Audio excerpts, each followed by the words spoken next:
Hi all. So today we'll be seeing a new program. It's like finding simple and compound interest using a program, using Java program, right? So let's do that. So I have created the template already and we'll be writing the logic. So let me explain what we are doing here. So first we are uh, declaring the variable which will be required, right? So for example, maybe we are not sure which variables we need, but as let we know, right? We need the principal, we need the rate of interest, we need the time, and there is two variable for after calculation what would be the simple interest, that is SI interest, and there is one more variable we need, that is the compound interest, right? So we actually checking which interest would be. We just need a something like from which we can generate, like let's say I'm investing some amount of 50,000 rupees for the a number of years, let's say 3 years, and let's say the rate of interest is 5%, right? And in that time frame, I'm investing that amount. So what would be the simple interest and what would be the compound interest at the end of 3 years? If my, in case of compound interest, like we know there is a so first we have to understand what is simple interest and what is compound interest, right? So simple interest, the interest is not getting compounded. That means whatever interest we are getting after 1 year, it is not um getting, I mean, let's say there is 100 rupees, right? And after let's say after 1 year we are getting 5%, so the amount becomes 105, right? And next year, I mean, so in the second year, the 5% would be calculated on 105. Okay, so this is actually in case of compound interest, but in case of simple interest, that 5% will be always calculated on 100 rupees, not 105 rupees. Okay, so that's the difference. And so in case of investing, we always prefer compound interest. That is the reason, because the amount gets bigger and bigger in case of compound interest, and the principal amount. Okay, there is two things. Amount is the principal plus interest, but in case of compound interest, what happens? The principal becomes bigger and bigger. So that is why the rate of interest also becomes, uh, interest amount also becomes greater and greater, right? I mean, bigger and bigger. So let's do it. Sorry for all this talk. And next line, in this third line, so okay, I'm just commenting out this part. So I just removed this comment part, and what we are doing, it is, you can understand what this code is doing, right? This scanner class, we are taking the input, so principal we are taking, and we know like this would be the float variable, so we have used like that so that we can use decimal number, right? And next line, we are entering the rate of interest. Let's say it is 3 years, so that will be giving 3. And next, we are entering the time period. So let's say the time period is T. No, sorry, rate of interest is the interest amount, percent, right? Rate of interest, so 3%, 4%. So that 5%, let's say 5 is the rate of interest, and the time period is 3 years or 5 years, whatever. So we can enter, right? So we are taking this input from this console. And now if I comment out this part, okay, now it's giving some rate because this method is not yet implemented. So here we will be doing the actual implementation. So I just created the method, and again this part is also getting giving error, so create a method. So I just create another method, two method is getting created. Now let's write the logic. First, write the logic for Simplinet find simple interest, right? So as we know, the simple interest formula is like PRT by 100, right? So we'll be using that only. So P into R into T divided by 100. So that's the logic we need. So this will give the interest amount, right? For in case of simple interest, but in case of compound interest, there is a, I mean, as I mentioned you the logic already, so there is a straightforward formula is available, and which we have already learned in our school. So this is the compound interest formula, right? A equals to P into 1 by R by 1 into to the power n into t. So what is this formula saying? So A is the final amount, P is the principal amount, R is the interest rate, N is the number of times interest is applied for per time period. So for example, uh, let's say the interest is, the interest is getting calculated each month. Okay, each month. Let's say 5.5% interest is giving, but 5% is getting calculated in each month, right? After each month. So the n will be 12 in that case. But if it is calculated in every 6 months, then it would be 2. Okay, and if it is calculated in every 12 months, which is 1 year, then that means n equals to 1. I hope you got it. So this formula will be applying here, and here we are giving this r, let's say 3. That means uh, sorry, 5%, right? So we mentioned 5.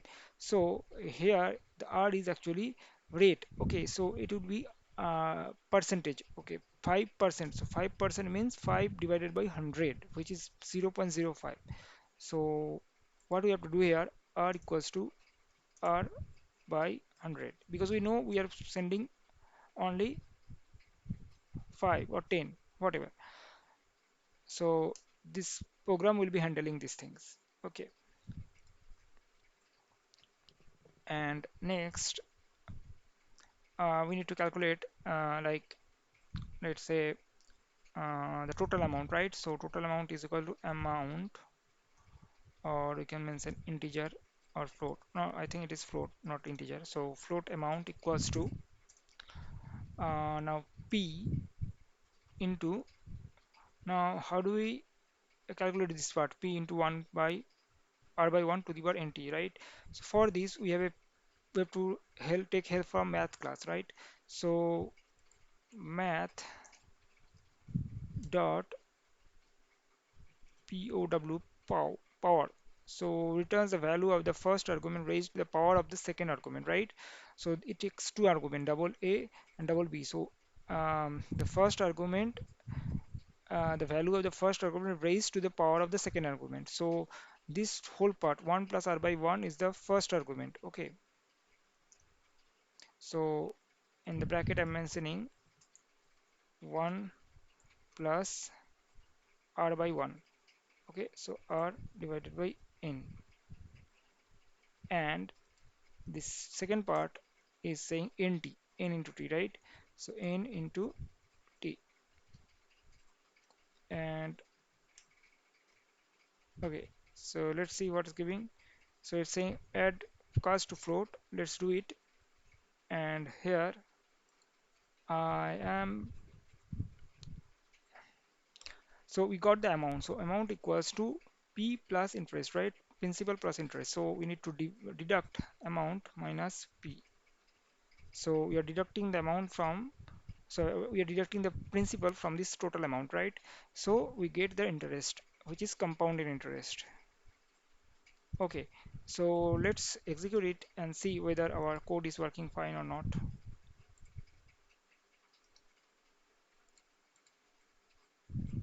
Okay, it's saying enter the principal amount. So for example, I'm taking very easy one, 100 rupees, and enter the rate of interest. So rate of interest, I'm saying 5%, and enter the time period. Here I'm entering time period is 1, because it is compounded every year. So it's saying simple interest is, oh sorry, yep.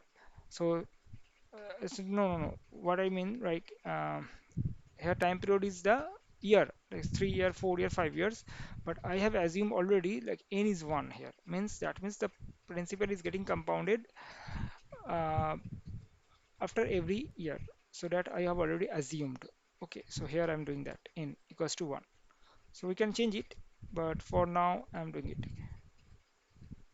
So again enter 100 rupees, let's say it is in rupees or money, let's say, and I'm giving 5%, and enter the time period, which is, let's say, 3 years. And so here you can see the simple interest is 15 rupees, but compounded interest or compound interest is actually 15.76 rupees. So it's actually bigger, right, than the simple interest. So this example would be quite fun to see. So let's say I'm investing 1 lakh rupees, 10,000, 1 lakh, right? So 1 lakh rupees and rate of interest, let's say 12% or 10%. Okay.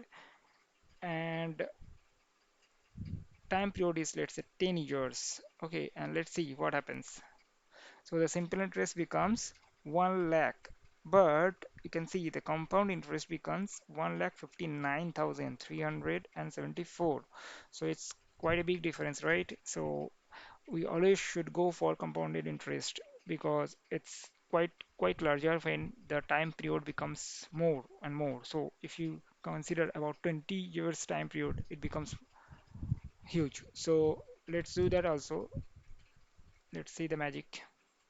So let's say someone has invested 10,000, 1 lakh, and into the rate of interest, let's say 15%, just example I'm giving, and the time period, let's say 30 years, and let's see what happens in the simple interest, how much is the simple interest and how much is the compounded interest. So the simple interest is, you can see, 4,50,000 rupees, right? That is the simple interest. So at the end of 30 years, the total amount becomes 45, 4,50,000 plus 1 lakh, right? So which is 4 lakhs, 40, I mean, yep, 5 lakhs 50,000, right? But in case of compound interest, as you can see, it's actually 65 lakhs. Oh my God, huge, right? Huge difference. So you can see that is why you say the compounding is the eighth wonder of the world, right? I mean, someone says, I think, I don't know who says, but yeah, it's the eighth wonder of the world because we don't know how this becomes, right? So this 1 lakh becomes 65 lakhs. Oh my God. Okay, that's cool. So thank you for watching. Hope you like it.